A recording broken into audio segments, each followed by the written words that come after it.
string crossings, next level, more advanced. As you can see, I was playing two bows in fast string crossings. How we do those? We do them with the same wrist movement as I was playing before. By now, you trained it to be faster. So you do it first without the bow, you could do it.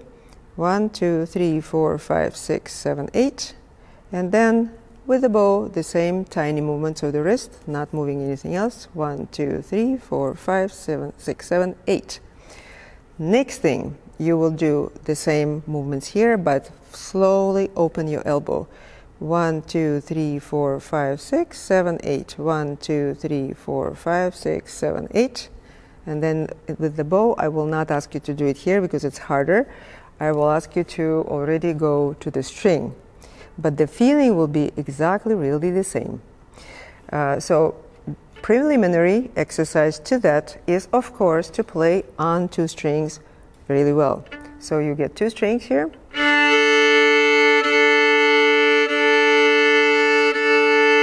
And they're evenly sounding. So then I will slowly go from 1.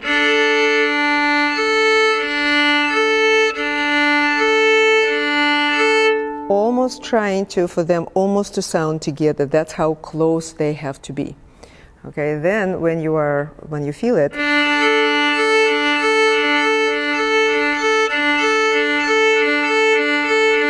then you can accelerate the tempo a little bit.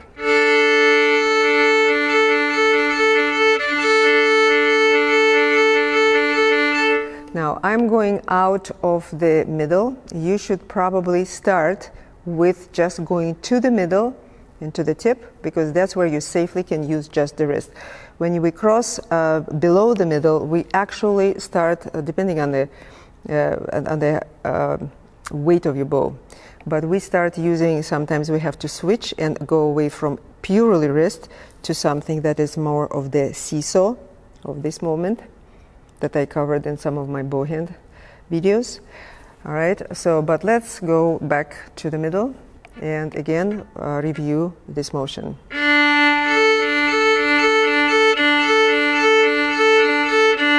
Strings are very close, your movement of the wrist is quite pronounced, the tilt of the bow does not change, and here you have a very nice movement.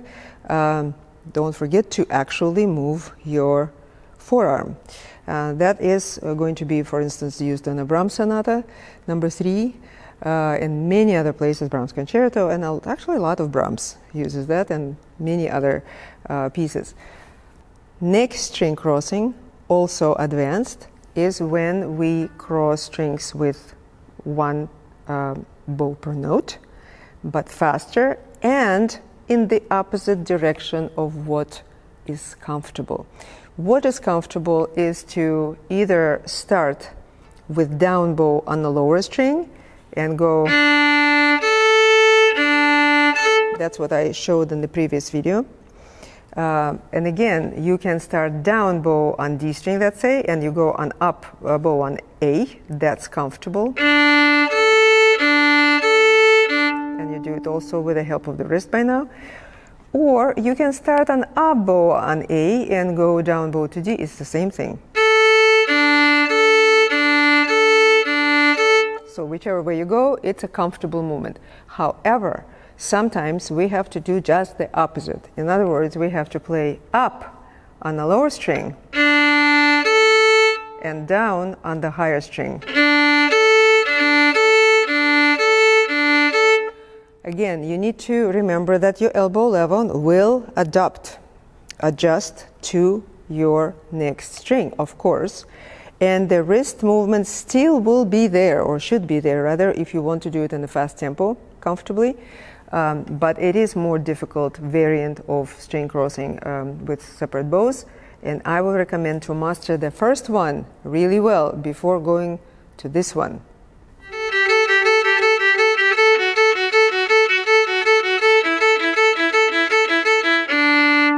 Okay, so again, I started on the down bow and I went on the up bow, which is exactly opposite to what is the most comfortable string crossing. So don't do these ones too soon master the first type. I hope it's been helpful.